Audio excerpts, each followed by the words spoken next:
Bueno, jóvenes, hoy vamos a iniciar este nuevo material que el profe José nos compartió. Sé que ustedes también lo tienen a su disposición y más o menos la metodología de la clase es la siguiente. El material es bastante extenso, chicos.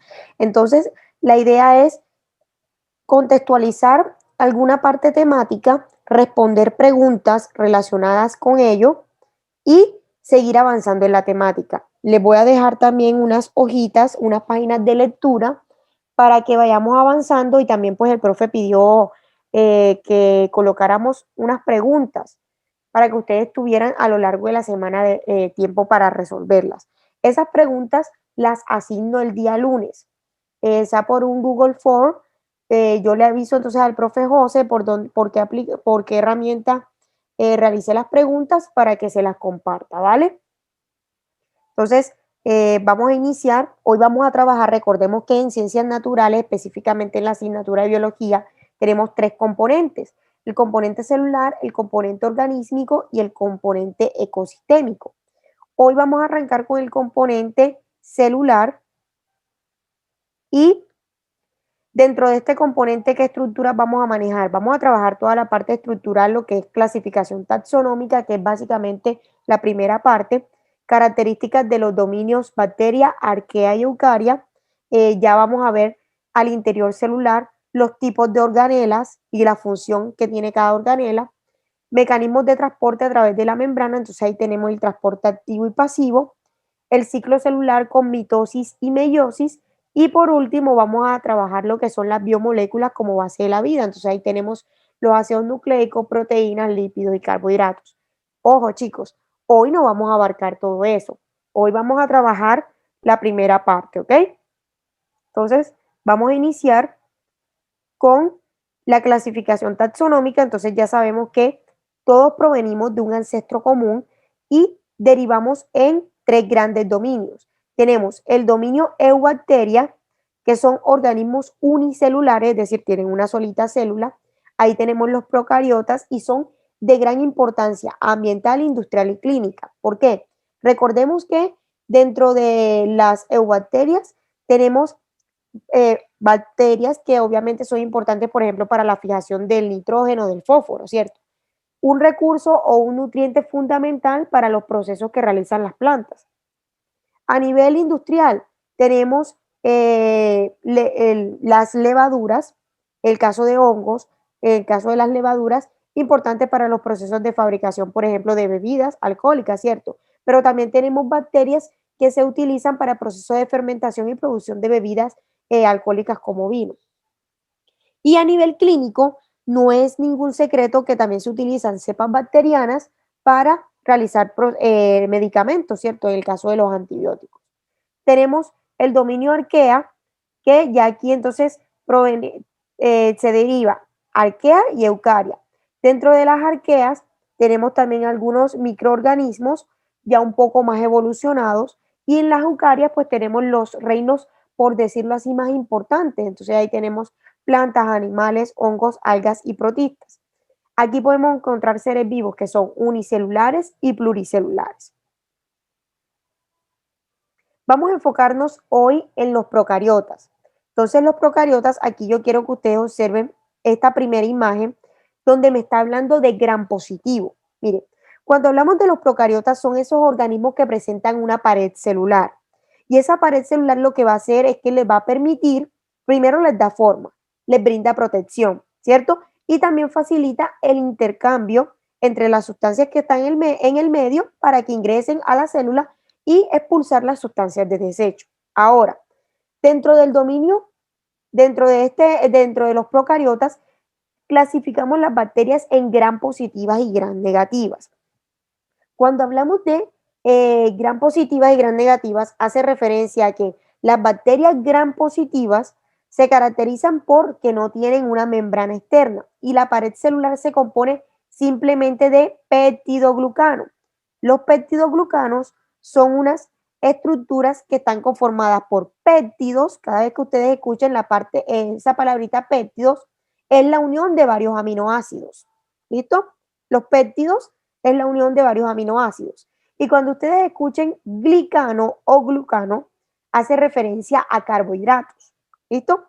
Entonces, estas gram positivas van a tener una pared celular que se compone por peptidoglicanos o glucanos, y en el caso de las gram negativas vamos a tener que contienen, aquí les bajo la imagen, estas contienen tanto peptidoglucanos en la parte interior, pero en la parte superior o en la parte externa tienen una membrana interna constituida por lipopolisacáridos. Y esos lipopolisacáridos lo que hacen es que ayudan o le dan una barrera extra de protección a estas bacterias gram negativas.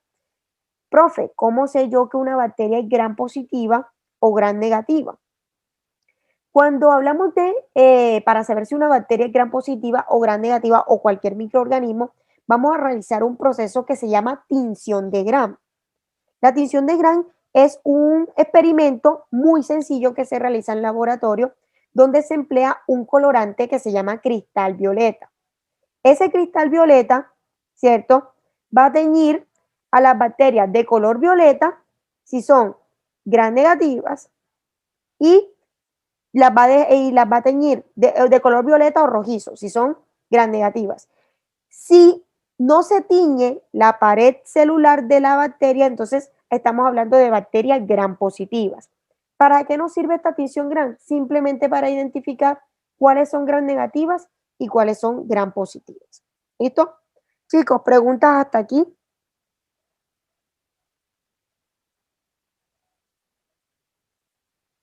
¿Preguntas hasta aquí?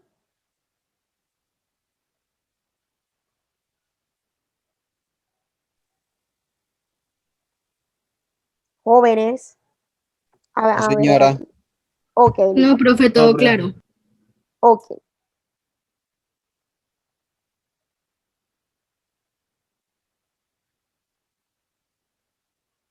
Bueno, entonces continuamos. Ya cuando hablamos a nivel interior, es decir, vamos a ver cómo están conformados o cuáles son las organelas de estos procariotas.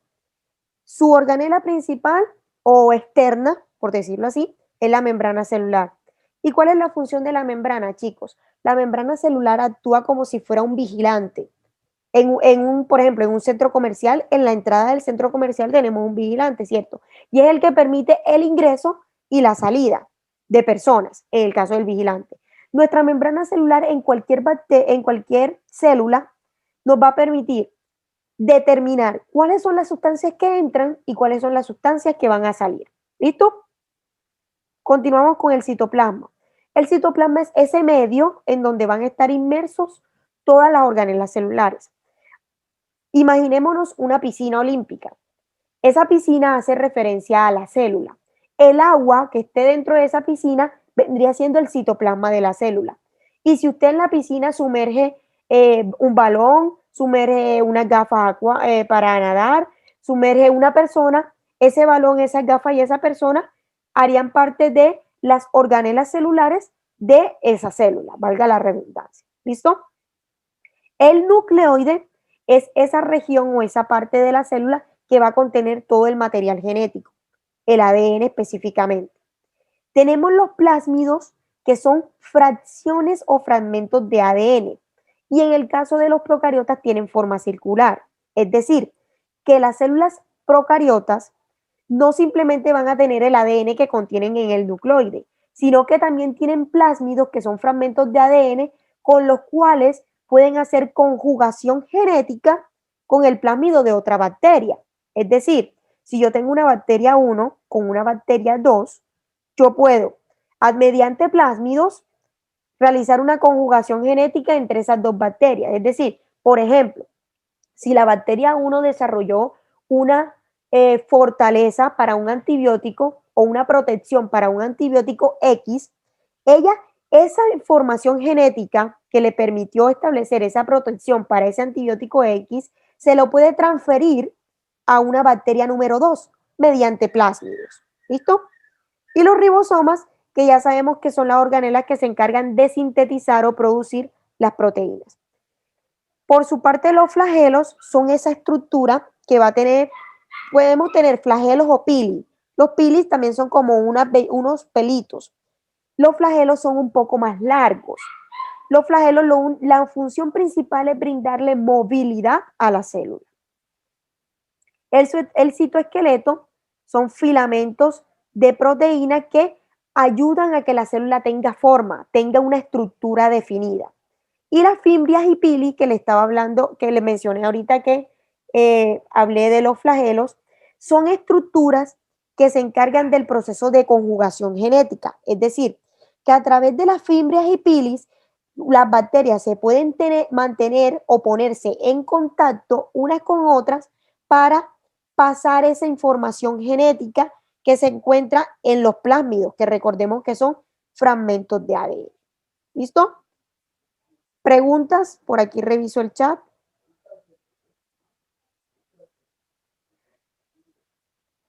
Ok. Me dicen, cuando la pared celular es delgada, ¿qué tipo de bacteria es? ¿Gram positiva o gram negativa? No depende de la pared celular, te muestro la imagen. Depende de la composición que tiene la célula. Si solamente en su pared celular contiene peptidoglucano, entonces hablamos de gram positivas. Mientras que si contiene lipopolisacáridos, pero además contiene peptidoglucano, entonces hablamos de bacterias gram negativas. ¿Listo? Bueno, aquí tenemos una imagen de lo que es una bacteria o una célula procariota. Entonces aquí tenemos la cápsula, que fíjense que ahí no la mencionaron, pero la función principal de la cápsula es brindar protección, dar rigidez y dar forma a la célula. Tenemos el flagelo, tenemos el nucleoide, que ya sabemos que contiene información genética, tenemos el plásmido, que también son fragmentos de ADN, los pili o fimbrias, que van a permitir la conjugación o esa comunicación entre una bacteria con otra. Tenemos membrana plasmática, citoplasma. ¿Listo? Ahora, chicos, cuando hablamos ya a nivel de morfologías, es decir, qué forma tienen las bacterias, la morfología más común que encontramos son forma de cocos, que son unos circulitos, tenemos forma de bacilo, que son ya un poco más alargaditos, los espirilos, que son como si fueran unas hélices, como si fueran unos gajitos. Tenemos también las espiroquetas, tenemos tallos, hifas, y este caso de tallos y hifas es para bacterias que contienen yemas o apéndices. A nivel bacteriano, a nivel fúngico en los hongos y a nivel vegetal, también en el caso de las esponjas marinas, tenemos esa estructura de yemas, chicos, y también de los corales. Las yemas son como unas protuberancias o unas verruguitas que van a tener cualquiera de estos organismos, bacterias, van a tener los nidarios, van a tener los poríferos. Dentro de los nidarios están los corales. Los poríferos ya sabemos que son las esponjas de mar, ¿cierto? Van a tener también algunas plantas. Estas estructuras, que son como unas verruguitas, contienen material genético, tienen información genética, que cuando se depositan en un sustrato, que puede ser un sustrato marino o puede ser un suelo terrestre, van a tener todos los toda la capacidad para formar un nuevo individuo, obviamente con ayuda de los nutrientes que el medio les proporciona. ¿Listo? También tenemos bacterias o procariotas en forma de vibrios. Los vibrios son como si fueran unas comas, así tal cual la coma que nosotros empleamos en gramática cuando estamos redactando cualquier texto. ¿Listo? Viene este caso de los virus.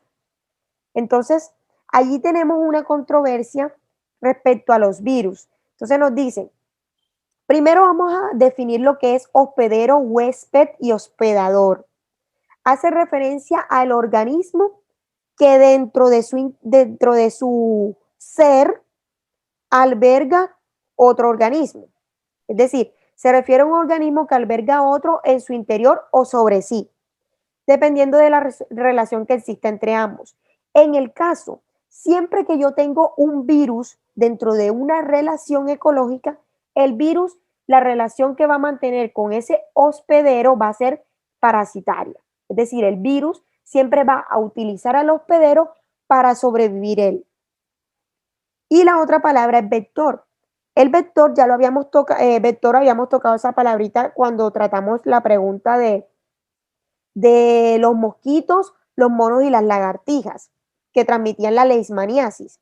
Entonces, un vector va a servir como un transmisor o un transportador de moléculas de un organismo a otro. ¿Listo? Ahora, aquí en el texto nos dice, o en este documento que el profe nos proporcionó, nos dice que tomemos a los virus como si fueran seres vivos. Pero chicos, realmente los virus son partículas que contienen material genético, ¿vale? Entonces quiero que tengan esa claridad. Los virus son partículas que contienen material genético, que obligatoriamente necesitan de otro ser vivo para poder sobrevivir. ¿Listo? Ok. Entonces, miren que los virus son agentes infecciosos que no pueden sobrevivir sin el hospedador o el hospedero. Y estos se replican para formar nuevos virus. ¿Qué quiere decir esto? Cuando el virus ingresa a su hospedero, va a utilizar todo el potencial que el hospedero tenga, todas las células que el hospedero tenga para él poder replicar su material genético o duplicarse y de esta forma invadir todo el hospedero hasta que lo controle. ¿Listo? Y tenemos dos tipos, los virus pueden ser de dos tipos de material genético. Pueden ser de ADN o de ARN. ¿Quién me dice, hablando de bases nitrogenadas, adenina, guanina, citosina, uracilo, adenina, timina, citosina, guanina y uracilo, cuáles son las bases nitrogenadas que contiene el ADN y cuáles son las que contiene el ARN? A ver, ya eso lo hablamos en una pregunta. Buenos días. ¿Sí? El ADN contiene lo que es adenina, timina, citosina y guanina. Muy En bien. cambio, el ARN cambia la timina por el uracilo. Exacto. En el ADN tenemos una doble cadena, mientras que el ARN tiene solo una cadena. Y en esto de los virus, no sé, es interesante porque hay virus de ARN y de ADN, en donde los de ADN se necesitan reproducir en la célula dentro del núcleo, mientras que los de ARN solamente necesitan de los ribosomas de la célula. Exacto, muy bien. Entonces, ¿por qué los de ADN necesitan reproducirse exactamente en el núcleo de la célula que invada? Puede ser un glóbulo rojo, un glóbulo blanco, una célula Porque de los como pulmones. deben, estos deben hacer que su doble cadena se corte, o sea, solo quede en una cadena. Por eso necesitan del núcleo de la célula. Exacto, para que pueda haber recordemos que es una doble hélice, entonces para que podamos separar esas doble hélices y nos quede una sola. Y de esta forma se pueda empalmar con el ADN de la célula hospedadora y se pueda confundir en el cuerpo. ¿Para qué? Para que el sistema inmune no lo identifique, porque ya él está camuflado con el ADN propio del organismo. ¿Listo? Muy bien por la compañera que nos ha realizado allí su aporte. Entonces, tenemos que tienen una cubierta proteica denominada cápside, aquí ya no se llama cápsula, sino cápside, y también se denomina envoltura vírica. Ahora, chicos, aquí tenemos la imagen o la estructura de un virus. Tenemos la parte de la cabeza donde tenemos la cápside proteica, en este caso un virus de DNA, un collar, lámina, núcleo, la placa basal y las fibras de la cola. Estas fibras de la cola también le va a permitir movilizarse. ¿Listo? Preguntas aquí de los virus. Virus y bacterias, que es lo que hemos trabajado hasta ahora.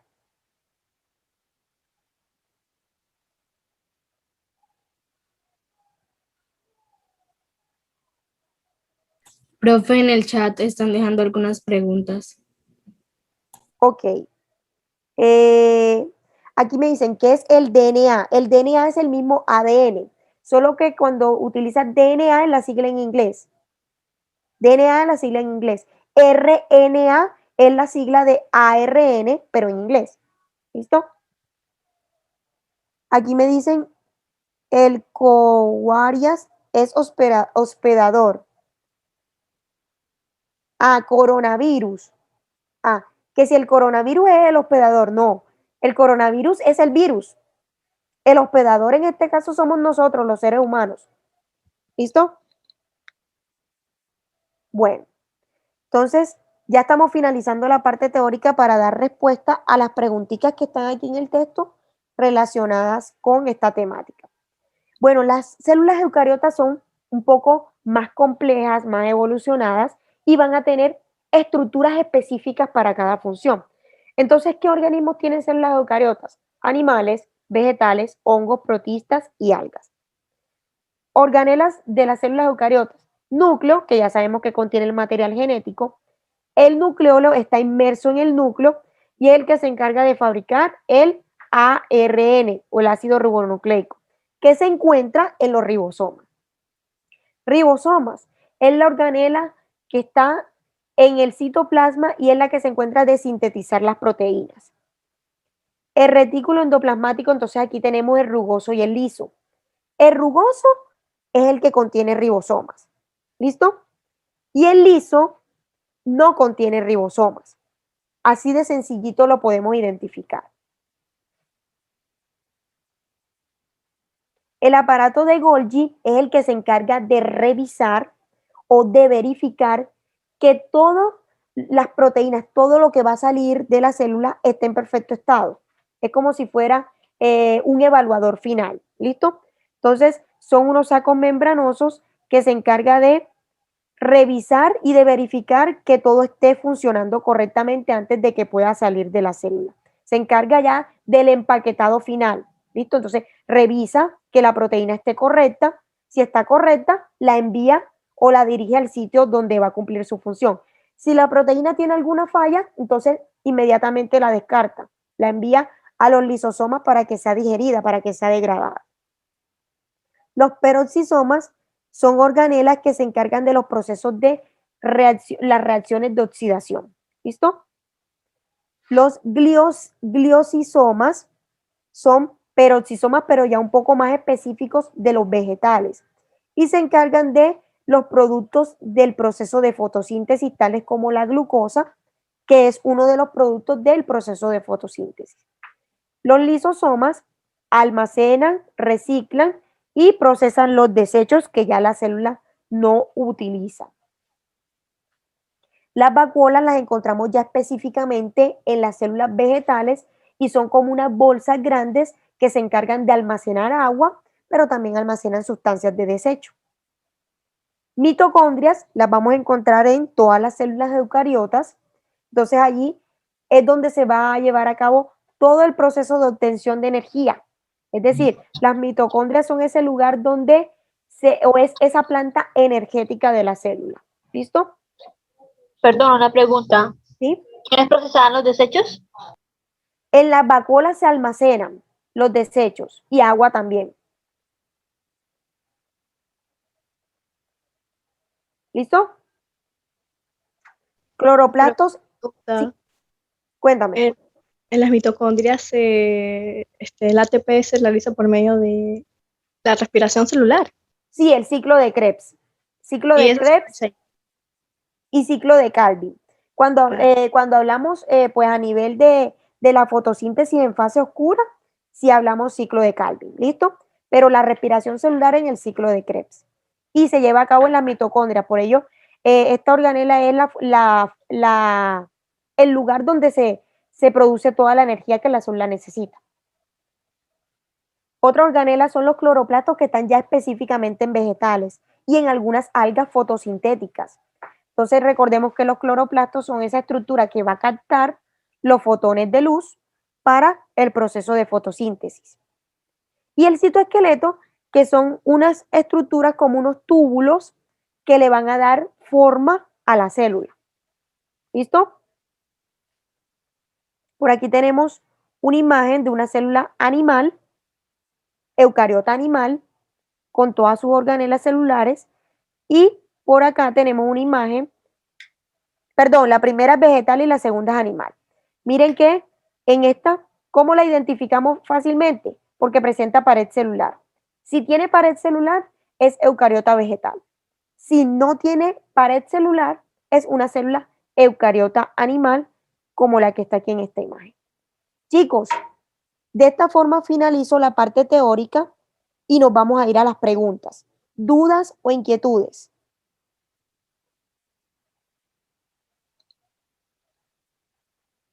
¿Dudas o inquietudes para resolverla y pasar a las preguntas?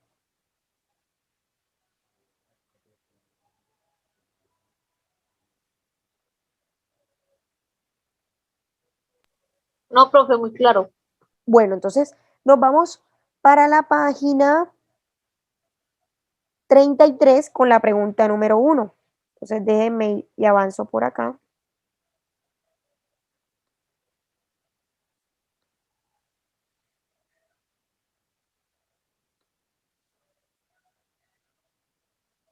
Listo. Bueno, entonces aquí tenemos estas dos preguntas iniciales que tienen la respuesta aquí.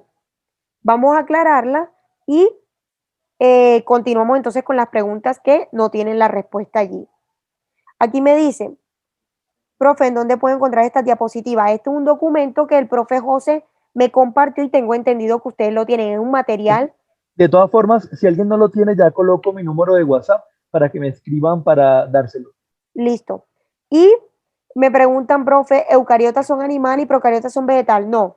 Tengo dos tipos de células procariotas y eucariotas. Procariotas, las bacterias, ¿listo? Que son células cuyas organelas no son tan especializadas. Fíjense que en las procariotas hablo de nucleoide, no de núcleo, ¿listo? Tienen flagelos, tienen fimbrias, tienen pil, tienen plásmidos, que son fragmentos de ADN, procariotas. Eucariotas, entonces dentro de las eucariotas son células más especializadas con mayor cantidad de organelas para una función, ¿cierto? Y dentro de las eucariotas tengo animales, célula animal, y tengo célula vegetal. ¿Listo? Ahora, dentro de la célula animal, ¿cómo identifico cuando una célula eucariota es animal y cuando es vegetal? Principalmente porque la vegetal tiene pared celular y tiene cloroplastos y una gran vacuola, que la célula animal no va a contener. La célula animal no tiene ni pared celular rígida, ni tampoco tiene cloroplasto porque no realizamos fotosíntesis y tampoco tiene una vacuola. ¿Listo? Ok. Bueno, entonces nos vamos aquí con dos tipos de preguntas que vamos a encontrar en nuestras preguntas IFET. Entonces tengo el tipo de pregunta 1, que es selección múltiple con única respuesta, y tengo el tipo de pregunta 4, que es esta que ustedes ven acá. Cuando tengo que rellenar un círculo que es A, B, C o D, y me va a tener, cada opción me va a tener dos respuestas correctas. ¿Listo? Entonces, vamos a dar un ejemplo. Un segundito aquí, chicos.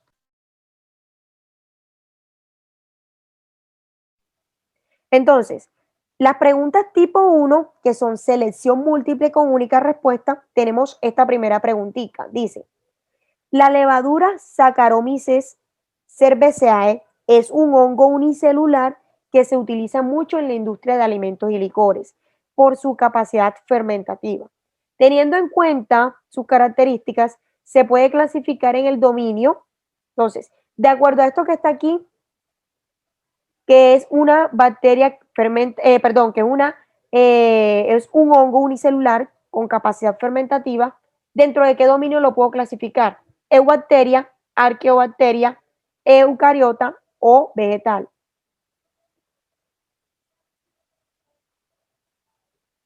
Si me dice que es un hongo, inmediatamente tengo que descartar eubacteria y arquea, ¿cierto? Además, obviamente descarto vegetal porque los vegetales son un reino distinto, ¿cierto? Y vegetal es un reino, no un dominio. Aquí los dominios son eubacteria, arquea y eucaria, ¿cierto? O eucariota. La respuesta correcta, evidentemente, como ustedes aquí todos la están viendo, es la respuesta C, ¿cierto? Entonces, fíjense cómo podemos diferencia entre eubacteria y arqueobacteria. Las arqueobacterias toleran toleran situaciones más extremas. Por ejemplo, son o tienen la capacidad de sobrevivir en entornos demasiado salinos con temperaturas extremas. ¿Listo? Esas son las eubacterias. Y las arqueobacterias son un poco más antiguas. ¿Listo?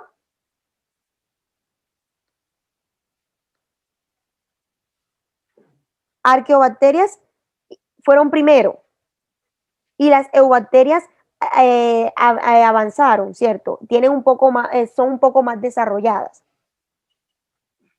Los tres dominios que aquí me plantean son eubacteria, arqueobacteria y eucariota o eucaria. También se puede escribir eucaria. Entonces, dentro de esas tres opciones, tengo que escoger la correcta, porque obviamente descarto vegetal porque vegetal no es un dominio, sino un reino. ¿Listo? Diferencia entre eubacteria y arqueobacteria. Las arqueobacterias fueron primero. ¿Listo? Toleraban condiciones más hostiles. Cuando inició o cuando se creó la primera forma de vida en nuestro planeta, las condiciones eran muchísimo más hostiles. Creo que una pregunta, me la puede aclarar. Pero las Sí, eucariotas no fue tuvo un poquito la voz. las células eucariotas no son las de los animales y las de los vegetales. Los Sí. hongos no entran en las procariotas. Sí, pero cuando hablamos de eubacteria, arqueobacteria y eucaria son un dominio, ¿cierto? Entonces tú me preguntas que si los hongos entran dentro de cuál dominio. O sea, que yo no entiendo por qué es eucariota, porque los hongos no son de las procariotas, ¿cierto? O sea, eso es lo que no entiendo. Los hongos, tú misma estás diciendo, los hongos no son de las procariotas, ¿cierto? No, los hongos son de No, las ella lo estaba diciendo como en tipo de pregunta, pero en realidad también hacen parte de las eucariotas. Ah, ok, es que mira, Ya. estamos hablando de dominios. O sea, espera un momentico. Lo que sí son parte de las procariotas serían las bacterias, las archaea y las algas. Ujú. ¿Cuál es la pregunta? Ella estaba preguntando que bueno, que por qué la eucariota, digo, que por qué Los este hongos están hongo en el era de dominio las eucariota. eucariotas. Ok. Sí, que por qué. ¿Por qué los hongos están en el dominio eucariota? Chicas, cuando hablo de dentro del dominio de las eucariotas, miren que yo al inicio les mostré que tenemos hongos, protistas, animales vegetales y algas. Dominio, ojo, dominio. ¿Listo? ¿Es lo Dominio. mismo, Reina? No, los dominios son la clasificación superior. Recordemos clasificaciones taxonómicas. La clasificación superior es dominio. Sí, por favor, profe. ¿Nos ¿Qué puede son? poner una tablita? Ok, De un pronto. segundito aquí, ya lo busco. Ok, gracias. Déjenme aquí, busco una imagen.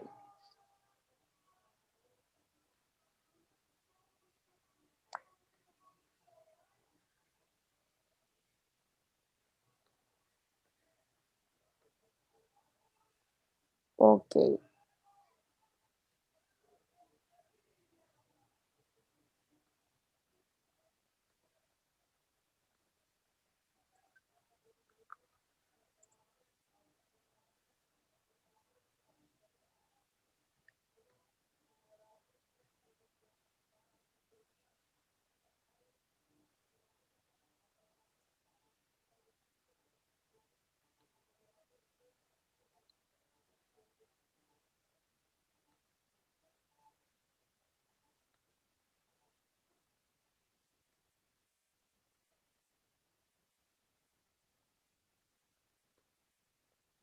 Listo, aquí, un segundo.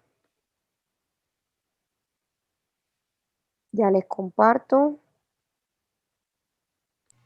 Además, frente a lo de los hongos está el hecho de que dentro de los reinos de los eucariotas está el protista, el plantae, el animalia y fungi, que serían los hongos. Sí, ahí pueden ver la clasificación. Miren, clasificación taxonómica. Mi clasificación taxonómica más grande es dominio. Luego siguen los dominios, son tres. ¿Listo? Arquea, eubacteria y eucaria. Eucaria o eucariota. ¿Listo? Los reinos. Entonces tengo animal, vegetal, hongo, fungi, protista. ¿Listo? Algas. Filo o división. Luego vienen las clases. Tengo orden, familia, género y especie. Ahora, déjenme y les muestro un segundo específicamente los 3 dominios.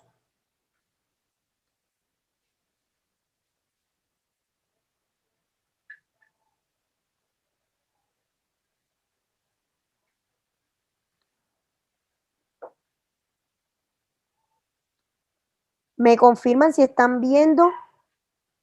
Sí, Ahí. profe. Sí, profe. Sí, Pero profe, sí estoy aquí viendo. Sí, aquí se señora. ve chiquitico. Esperen si busco otra porque aquí se ve muy pequeño.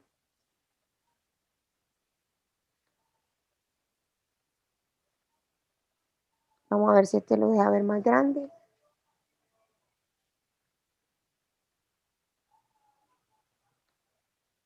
Ahí, ese sí lo ven más grande. Dominio. Sí, sí. Estos son los dominios. Entonces tengo el dominio bacteria. Entonces miren que aquí tengo gram positivas. ¿Listo? Tengo las proteobacterias, que son las cianobacterias, las flavobacterias, las termogales, que son que soportan altas temperaturas. Tengo por acá dominio eucaria, que en el caso del texto de nuestro documento no dice eucaria, sino eucariota. ¿Listo? Entonces, mire que aquí tengo otras clasificaciones. Entonces, ya aquí tengo, mire, fungi, reino fungi, plantae, tengo por acá animalia, entamoeba, ¿listo? Y por último, por acá tengo las arqueas, ¿listo? Aquí tengo entonces las euricariotas y por acá tengo las crenacariotas, ¿listo? ¿Está claro? Listo, profe, gracias. Ahora sí. Bueno, entonces nuevamente comparto por acá pantalla con ustedes. Ahí se ven. Entonces, ya sabemos por qué la respuesta es la opción C. Y mira, aquí nos dice eucariota. ¿Listo? O sea, aquí, si de pronto dijera eucaria, ya inmediatamente lo descartamos. Pero quizás como nos dice eucariota, tendemos a confundirlo con las células eucariotas que se clasifican en animales y vegetales, ¿cierto? Entonces, ya para que tengan esto ahí presente. Dice, el concepto que debes conocer es eucariota y el texto te da información de un hongo unicelular. Apenas te hable de hongos, ya tú sabes que son, que hace parte de los eucariotas. Recordemos que los hongos pueden ser unicelulares o pluricelulares, porque, por ejemplo, en el caso de las levaduras, son unicelulares, pero yo también tengo hongos pluricelulares como los champiñones, como las setas, que son comestibles. ¿Listo? Pregunta 4. Es esta que yo les digo que en cada opción, es decir, en la opción A, B, C y D, voy a tener 2 opciones correctas. Pero ahí me dice, si la 1 y la 2 son correctas, marque la A. Si la 2 y la 3 son correctas, marque la B. Si la 3 y 4 son correctas, marque C. Y si la 2 y 4 son correctas, marque D. ¿Listo? Entonces, aquí me pregunta.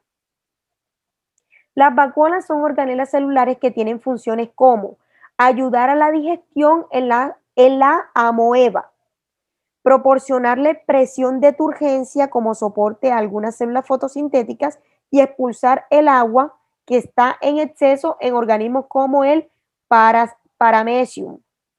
Teniendo en cuenta la información suministrada, las vacuolas se encuentran en organismos tales como, entonces tengo de 1 a 4, anfibios, animales, protistos y vegetales. Entonces me dice que si la 1 y la 2 son correctas, marque la A. Entonces vamos a mirar las características. Dice que me ayudan en la digestión en las amebas. Esto es amebas. ¿Listo? Me dan turgencia. Turgencia es una presión para que esté rígida la célula. ¿Listo? Me dan turgencia en las células fotosintéticas. Vamos a ver cuáles de estos que están aquí. Bueno, la amoeba o las amebas hacen parte de los anfibios, animales, protistos o vegetales. ¿De cuál? Protistas. Ok, protistos, bien. Ya tenemos con la primera. ¿Proporcionan turgencia en células fotosintéticas? Obviamente tiene que ser vegetales, ¿cierto? Sí. Y me dice, expulsar agua en exceso en los paramecios. Los paramecios también son protistas. Entonces, las opciones correctas son protistas y vegetales. Como la 3 y la 4 son las correctas, tengo que rellenar el círculo C. Por eso la respuesta correcta es la C. ¿Listo? Bueno, ahora nos vamos a las preguntas que no tienen la respuesta aquí.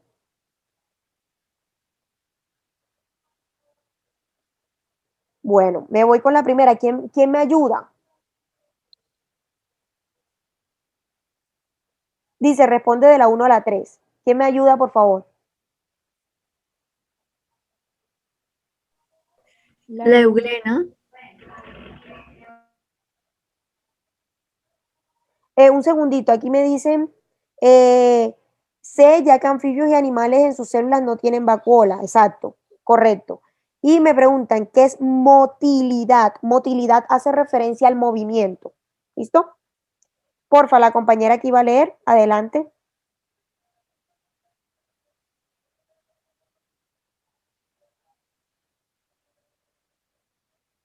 A ver, chicos. Adriana, colabórame con la lectura.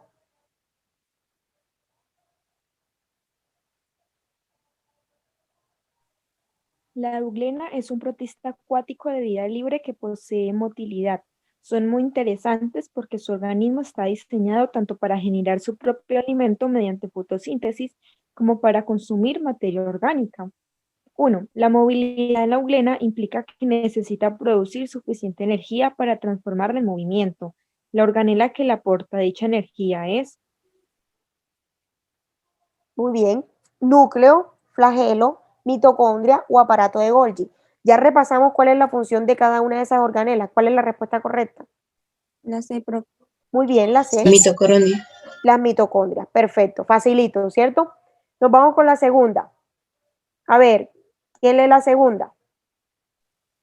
Si la euglena tiene la capacidad de realizar fotosíntesis, implica que posee ribosomas A, B, cloroplastos, C, pared celular, D, retículo endoplasmático. Fácil, ¿cuál es esa? B. B, ¿cierto? La Para B. que tenga capacidad fotosintética, si tiene capacidad fotosintética, obviamente tiene que tener cloroplastos. Muy bien. Pregunta 3.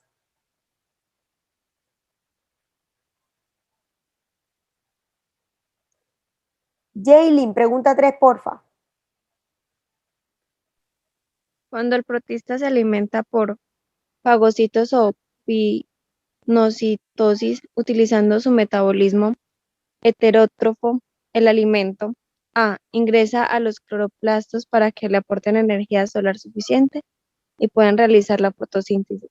B. Ingresa a la célula y se convierte en sustancias importantes para su nutrición con ayuda del ribosoma. C. Ingresa al núcleo que le permite transformar el alimento en calorías y proteínas necesarias para subsistir. D. Ingresa a la vacuola donde es digerido para formar moléculas simples que le aporten nutrientes a la célula. A ver, ¿qué dicen ustedes? Profe, Jorge tiene una pregunta, bueno, tiene alzada la mano.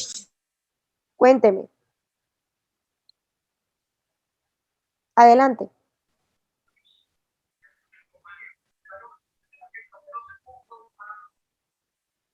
Tiene el audio activo, pero no le escucho. Por aquí en el chat me Jorge. dicen que la ve.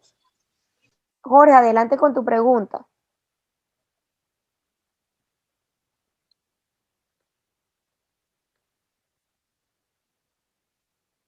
No se te escucha nada, Jorge. Tienes Sí, el no, audio activado, digo, desactivado. Ok, listo. Bueno, chicos, entonces, a ver, me dice, cuando el protista se alimenta por fagocitosis o pinocitosis, cuando hablamos de fagocitosis o pinocitosis, es que envuelven, o sea, tengo el organismo, en el medio hay una partícula de un nutriente, ¿cierto? Está el alimento, envuelve ese alimento o lo engulle, lo envuelve. A ver, ay, caramba, ¿quién tiene por ahí el audio activo?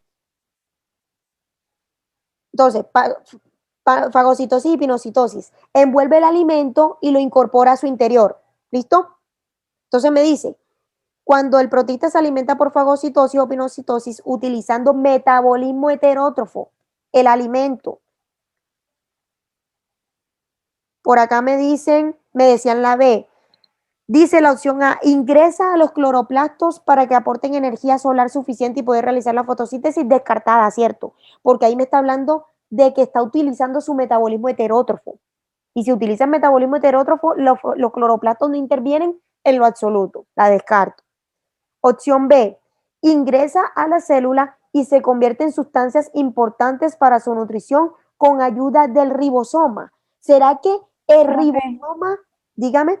Ese no sería porque el ribosoma lo que hace es mediante el ARN, este lo traduce en forma de una proteína. Exacto, Más, mire, ajá. la función principal del ribosoma es producir, sintetizar o fabricar proteínas. ¿Listo? Descartada. Me voy con la opción C. Ingresa al núcleo que le permite transformar el alimento en calorías, proteínas necesarias para subsistir. ¿Será que esa es la función principal del núcleo? Transformar Profe, el alimento en núcleo calorías. no entra nada más que ADN. nada más. Exacto, muy bien. La respuesta correcta es la D. Ingresa a la vacuola donde es digerido para formar moléculas simples que le aporten nutrientes a la célula. ¿Listo? Profe, la vacuola es la que decompone los nutrientes. Miren, la vacuola dentro de sus funciones tiene la función de digerir. Otra función de la vacuola, almacenar agua. Otra función de la vacuola, almacenar sustancias de desecho. ¿Listo? Es que la vacuola es una bolsa grande. ¿Listo? Bueno, entonces continuamos. Dice la Profe. siguiente, ¿sí? En el chat te preguntaron que si el ribosoma es del reino animal. Claro. Y los vegetales también tienen ribosoma. O sea, los ribosomas son organelas que están presentes en células animales y en células vegetales. ¿Listo? Chicos, miren, estas preguntas que están aquí bien, hacen parte del transporte de membranas que no he explicado aún. Nosotros abarcamos de la página 5 a la página 13 en teoría y trabajamos la parte de virus, ¿cierto? En la teoría. Me voy a pasar a la pregunta 7, 8 y 9 que hace referencia específica a los virus, para que vayamos en la línea de lo que estamos trabajando en teoría, lo estamos resolviendo en las preguntas. ¿Les parece? Entonces, la próxima clase explico todo lo que es transporte de membrana, mitosis y meiosis para responder estas preguntas que están aquí, que hacen referencia a mitosis y meiosis y transporte celular. Bueno, claro que estas que están aquí ya tienen la respuesta ahí acertada. ¿Listo? Entonces, me voy a la pregunta de la 7 a la 9, que es de virus. Dice, el siguiente gráfico muestra un mecanismo de infección de un virus. Me preguntan, diferencia entre los ribosomas y vacuolas. Los ribosomas tienen RNA o ARN y la función principal del ribosoma es producir, fabricar o sintetizar proteínas. ¿Listo? Mientras que la vacuola y los ribosomas son más pequeñitos. La vacuola es más grande, como si fuera un saco o una bolsa grande que que participa en el proceso de degradación de nutrientes, almacena sustancias de desecho y también almacena agua. ¿Listo? El ARN está en los ribosomas, sí.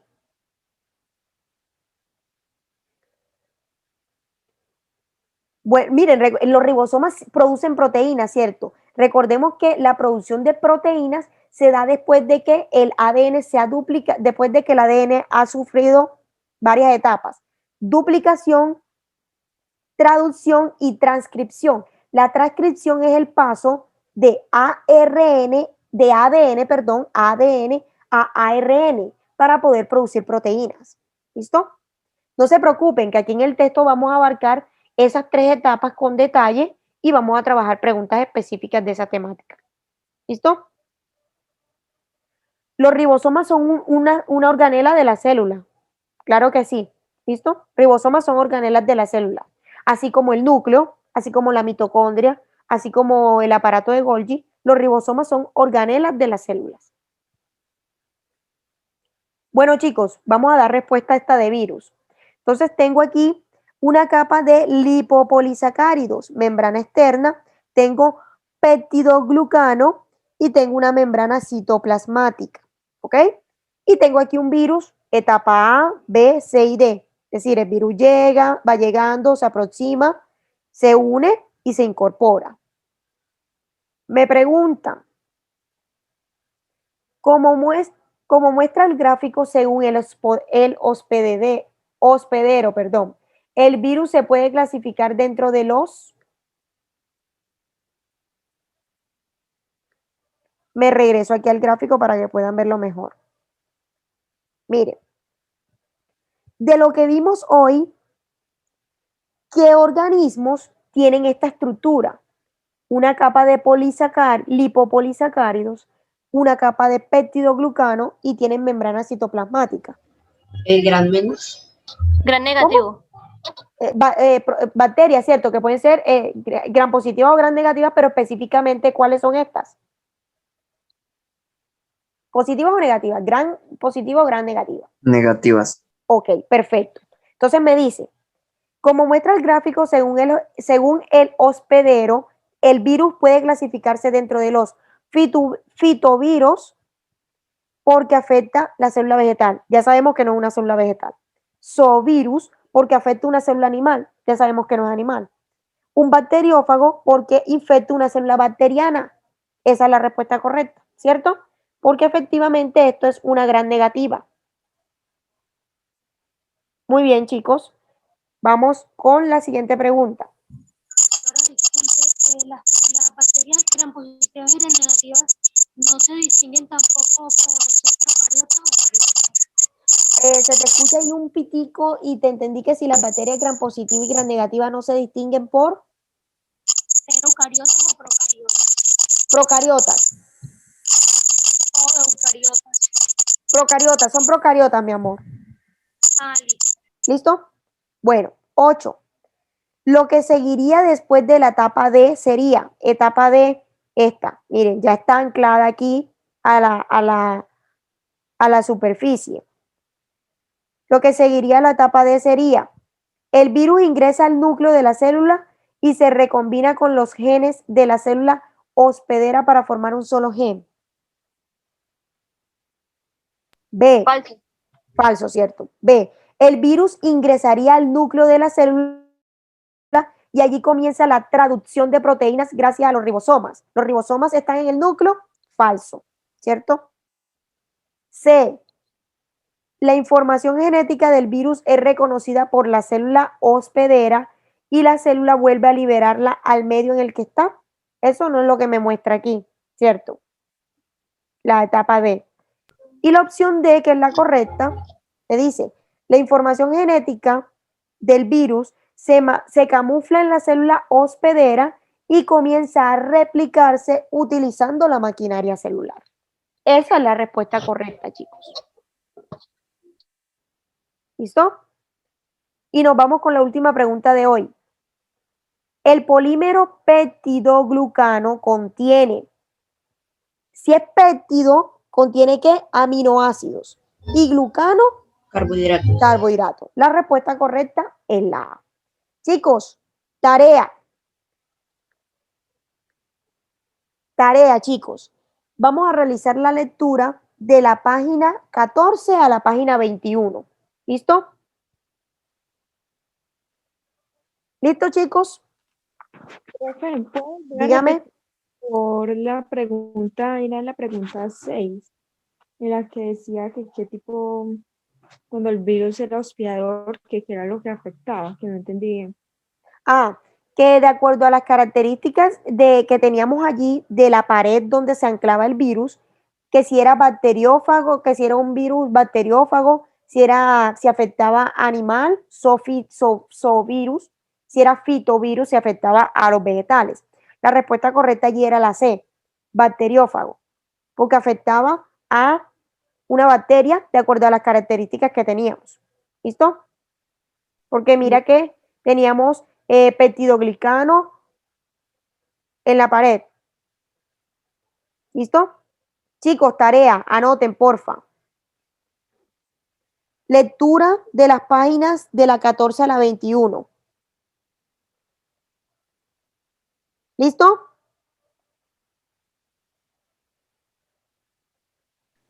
¿Qué páginas, profes, que no pude escucharle? Desde la página 14 a la página 21. Aquí les anoto.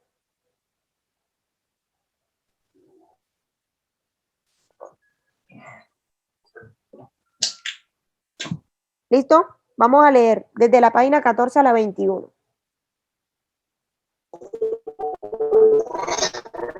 Y las preguntitas, yo se las asigno el lunes, les asigno las preguntas y se las mando, las subo con José.